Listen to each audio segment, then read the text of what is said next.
Hello दोस्तों, स्वागत है आप सबका मेरे चैनल पवन बायो क्लासेस में। और आज इस वीडियो में हम लोग जिस टॉपिक पर बात करने वाले हैं वो है exploring career options and opportunities in education sector after twelfth biology. Means अगर आप ट्वेल्थ में पढ़ने वाले स्टूडेंट्स हैं या फिर जस्ट ट्वेल्थ पास आउट किए हैं और आप बायोलॉजी ग्रुप से हैं, तो आपके पास क्या क्या करियर ऑप्शंस और क्या क्या अपॉर्चुनिटी एजुकेशन सेक्टर में है, उस बारे में आज हम लोग इस वीडियो में बात करेंगे। तो आइए शुरू करते हैं। फ्रेंड्स, सबसे पहले हम ये जानते हैं कि एजुकेशन सेक्टर में करियर बनाना या फिर एजुकेशन सेक्टर को चूज करना एज ए करियर ऑप्शन क्यों इंपॉर्टेंट होता है। तो सबसे पहले बात तो ये कि एजुकेशन सेक्टर जो है वो highly respected and rewarding career है। Okay, and it has an opportunity to shape the future of students. जो विद्यार्थी होते हैं, छात्र होते हैं, उनका भविष्य संवारने में सबसे अहम भूमिका निभाता है हमारा ये एजुकेशन सेक्टर। इसके अलावा diverse career path ranging from teaching to research and administration. जो एजुकेशन सेक्टर है इसमें सिर्फ टीचिंग ही नहीं आती है, इसमें आपके रिसर्च भी है, इसमें आपका एडमिनिस्ट्रेशन भी है, आपके पास बहुत सारी करियर अपॉर्चुनिटीज होती हैं एजुकेशन सेक्टर में। ओके, इसके अलावा it has a high job security and scope for growth. इस सेक्टर में आपके पास जो जॉब सिक्योरिटी होती है, आपका टीचर होने की वजह से, और टीचिंग एक ऐसी जॉब है जिसकी जरूरत हमेशा सोसाइटी को रहती है, तो आपके पास हमेशा जॉब सिक्योरिटी रहती है और ग्रोथ के स्कोप रहते हैं। ओके, बात करते हैं की skills needed for a career in education. Education sector में करियर बनाने के लिए आपके पास क्या क्या की स्किल्स होनी चाहिए, क्या क्या खासियत आपके अंदर होनी चाहिए। तो सबसे पहली चीज तो ये कि कम्युनिकेशन स्किल। टीचिंग सेक्टर में बहुत सारे तरह के स्टूडेंट से आपका सामना पड़ेगा, तो आपकी जो कम्युनिकेशन स्किल होनी चाहिए वो होती है ability to explain concepts clearly. जिससे कि जो टफ कॉन्सेप्ट्स हैं, जो बहुत ही टफ चीजें हैं, कठिन चीजें हैं, जो जल्दी से समझ में नहीं आती हैं, उनको आप आसानी से एक्सप्लेन कर सकें। दूसरा है सब्जेक्ट नॉलेज। आपका सब्जेक्ट पर जितनी ही पकड़ होगी, जितनी ही स्ट्रांग और मजबूत पकड़ होगी आपकी एक पर्टिकुलर सब्जेक्ट पर, वो आपके लिए उतना ही ज़्यादा अच्छा होगा एजुकेशन सेक्टर में। तीसरा है essential for dealing with students, that is patience and empathy. ठीक है, तरह तरह के आपके पास स्टूडेंट्स आते हैं, कुछ बहुत ज़्यादा डिसिप्लिन होते हैं तो कोई बहुत ज़्यादा चंचल होते हैं। ठीक है, तो उनके साथ कैसे डील किया जाए, इसके लिए आपके पास पेशेंस और एम्पैथी दोनों का होना बहुत ही ज़्यादा जरूरी होता है। अगला है लीडरशिप स्किल। लीडरशिप स्किल आपके पास अंदर होनी चाहिए, जिससे कि जो आपके स्टूडेंट्स हैं, आप एज ए लीडर उनको गाइड कर सको कि वो अपने जो कॉन्सेप्ट्स हैं, अपने जो प्रॉब्लम सॉल्विंग स्किल्स हैं, उनको वो डेवलप कर सके। ठीक है, आपके अंडर में जो भी एक स्टूडेंट हो वो उनको गाइडेंस अच्छे से मिल सके। इसके अलावा कॉन्टिन्यूस लर्निंग की स्किल होनी चाहिए। जैसा कि हम जानते हैं कि जो डाटा है, जो चीज़ें हैं, जो इन्फॉर्मेशन बार बार चेंज होती रहती हैं, तो जो रिसेंट चीज़ें हों उनसे आप अपडेटेड आपको रहना पड़ेगा। इसके लिए जो न्यू ट्रेंड्स हैं, जो नए नए टीचिंग मेथड्स हैं, उनसे आपको अपडेट रहना होगा। ओके,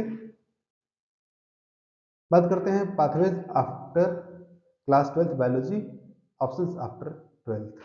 ठीक है, जो आप क्लास ट्वेल्थ आपने पास आउट कर लिया बायोलॉजी ग्रुप से, लेकिन अब अगर आप तुरंत ही एजुकेशन सेक्टर में जाना चाहें तो आपके पास क्या क्या करियर ऑप्शन हो सकते हैं। तो ऑप्शन आफ्टर ट्वेल्थ की अगर हम बात करें, तो सबसे पहली चीज़ की प्री प्राइमरी और नर्सरी टीचर बन सकते हैं आप, जो जिनका काम होता है नर्सरी में या फिर किंडरगार्टन स्कूल्स में पढ़ाने के लिए।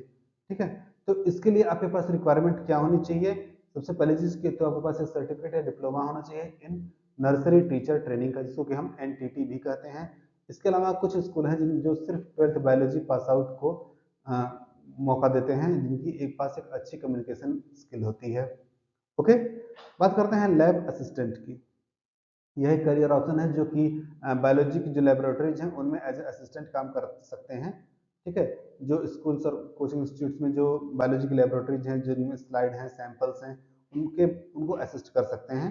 इसके लिए जो आपके पास रिक्वायरमेंट होनी चाहिए वो है basic knowledge of lab instruments. जो लैब के इंस्ट्रूमेंट्स हैं उनकी बेसिक नॉलेज होनी चाहिए, और आपके पास एक सर्टिफिकेट होना चाहिए लेबोरेटरी टेक्निक्स का। ये जरूरी नहीं कि आपके पास हो ही, इसके बिना भी आपको चांस मिल सकता है, लेकिन अगर ये है तो एक आपके पास प्लस पॉइंट है। ठीक है, और कुछ करियर्स ऐसे हैं जो कि डिप्लोमा और सर्टिफिकेट बेस्ड हैं, जैसे कि आपका diploma in early childhood care and education, certificate in science communication, short term workshop on skill development in education, and diploma in education technology और करिकुलम डेवलपमेंट। ये कुछ छोटे मोटे कोर्सेज ऐसे हैं जो आपको एक बहुत ही अच्छा ऑप्शन दे सकते हैं एक रेप्यूटेड स्कूल में। ओके, बात करते हैं ऑप्शन आफ्टर ग्रेजुएशन। ठीक है, क्लास 12 के बाद आप ग्रेजुएशन करके तब अगर इस फील्ड में आ सकते हैं तो ये आपके लिए और ज़्यादा बेनिफिशियल होता है। इसके लिए आपको बीएससी इन बायोलॉजी या लाइफ साइंस में आपको करना पड़ेगा। आप चाहे तो कोई और ग्रेजुएशन का ऑप्शन ले सकते हैं, चाहे बीटेक भी ले सकते हैं। ओके, जिससे कि आपका जो बेसिक एजुकेशन है उसमें थोड़ा और ऐड ऑन हो सके। इसके बाद आपको बीएड करना पड़ता है, जिसको कि हम बैचलर ऑफ एजुकेशन कहते हैं, जो कि टीचिंग फोकस्ड डिग्री है। ओके, ये नहीं करना चाहते आप तो आप इंटीग्रेटेड प्रोग्राम ले सकते हैं, जिसमें कि आपका बीएससी प्लस बीएड होता है, जो कि 4 साल का कोर्स होता है। ठीक है, ये सब्जेक्ट नॉलेज के साथ साथ टीचिंग स्किल्स को भी अपग्रेड करता है। इसके अलावा जो अदर रेलिवेंट डिग्रीज हैं वो है हमारा BA in education with biology focus. ठीक है, अगर आप एजुकेशन में ही बीए कर लें, अब अपना जो फोकस है उसका बायोलॉजी सब्जेक्ट रखें, तो ये भी आपके लिए बेनिफिशियल हो सकता है। बात करते हैं ऑप्शंस आफ्टर हायर एजुकेशन। आप टीचिंग सेक्टर में जस्ट ग्रेजुएशन के बाद नहीं बल्कि और ज़्यादा डिग्री हासिल करने के बाद अगर एंट्री लेना चाहें तो ये आपके लिए सुपर प्लस पॉइंट होगा। इसके लिए आपको क्या करना पड़ेगा, आपको सबसे पहले बीएससी करनी पड़ेगी या फिर और ग्रेजुएशन लेना पड़ेगा, फिर आपको एमएससी करना पड़ेगा। एमएससी का जो सब्जेक्ट हो सकता है वो आपका वेरी हो सकता है। आप बेसिक साइंस में कर सकते हो, जैसे कि आपका जियोलॉजी हो गया, बॉटनी हो गया, माइक्रोबायोलॉजी हो गया, या फिर और जो एडवांस सब्जेक्ट्स हैं बायोटेक्नोलॉजी, बायोकेमिस्ट्री, वो सब हो गए। या फिर बायोलॉजी के किसी भी ब्रांच में आप सब्जेक्ट ले सकते हो। ठीक है, इसके बाद आपको एमएड करना होगा। ठीक है, जो कि आपका स्पेशलाइजेशन इन एजुकेशन है। ओके, ये करने के बाद आपको चांसेस मिल सकते हैं। ठीक है, इसके अलावा है डॉक्टरेट की डिग्री, जो कि आपका पीएचडी होती है। उन लोगों के लिए है जो कि यूनिवर्सिटी में अपना प्रोफेसर या रिसर्चर या फिर एज अ लेक्चरर या फिर असिस्टेंट प्रोफेसर बनना चाहते हैं, उनके लिए पीएचडी की डिग्री होना अनिवार्य है। ओके, बात करते हैं potential job role in the education sector. Teaching के अलावा और कौन कौन से जॉब रोल्स हैं एजुकेशन के सेक्टर में। सबसे पहले तो आपका स्कूल टीचर। आप बायोलॉजी टीचर हो सकते हैं किसी भी स्कूल में, इसके लिए आपको बीएड करना पड़ेगा, जैसा कि मैंने बताया। किंडरगार्टन टीचर हो सकते हैं या फिर प्री प्राइमरी टीचर हो सकते हैं। इसके लिए जो कि यंग जो छोटे बच्चे होते हैं उनको पढ़ाने के लिए आपको रखा जा सकता है। इसके लिए आपको एनटीटी आपके पास होना चाहिए, नर्सरी टीचर ट्रेनिंग की, या फिर और कोई अर्ली चाइल्डहुड एजुकेशन का सर्टिफिकेट होना चाहिए। इसके अलावा आप कॉलेज या फिर यूनिवर्सिटी के प्रोफेसर हो सकते हैं, जिसके लिए आपको एमएससी या पीएचडी के बाद एक नेट क्वालिफिकेशन की जरूरत पड़ती है। ठीक है, या फिर अगर आप टीचिंग में नहीं होते तो आप कंटेंट डेवलपर के तौर पे काम कर सकते हैं, जो जिनका काम होता है स्टडी मटेरियल डेवलप करना या फिर पीपीटी डेवलप करना या फिर डिजिटल जो कंटेंट होते हैं उनको डेवलप करना। इसके अलावा एज ए रिसर्चर भी आप काम कर सकते हैं, जिनका मतलब मेन पर्पज होता है कि बायोलॉजी के फील्ड में अपना डिफरेंट डिफरेंट सेक्टर होते हैं उनमें अपना रिसर्च करना। इसके अलावा एजुकेशनल कंसल्टेंट, ठीक है, जो कि एडवाइस करते हैं जो इंस्टीट्यूट्स होते हैं, ठीक है, उनको, और जो भी मतलब जो गाइडेंस प्रोवाइड करने वाले होते हैं स्टूडेंट्स को, ठीक है, कि उन्हें कहाँ एडमिशन लेना चाहिए, क्या क्या कोर्सेज करने चाहिए, क्या क्या उनके पास करियर ऑप्शंस हैं। ठीक है, तो advise institutions on curriculum and teaching strategies, ये एजुकेशनल कंसल्टेंट का काम होता है। ठीक है, साइंस कम्युनिकेटर, ठीक है, जो साइंटिफिक कम्युनिकेटर होते हैं जो अपना वर्कशॉप डिलीवर करते हैं या फिर सेमिनार डिलीवर करते हैं या फिर मीडिया के साथ वर्क करते हैं, उनके तौर पे भी आप काम कर सकते हो। ठीक है, जो एडिशनल सर्टिफिकेट होते हैं जो कि आपके करियर को बहुत ज़्यादा बूस्ट कर सकते हैं, वो क्या क्या हो सकते हैं।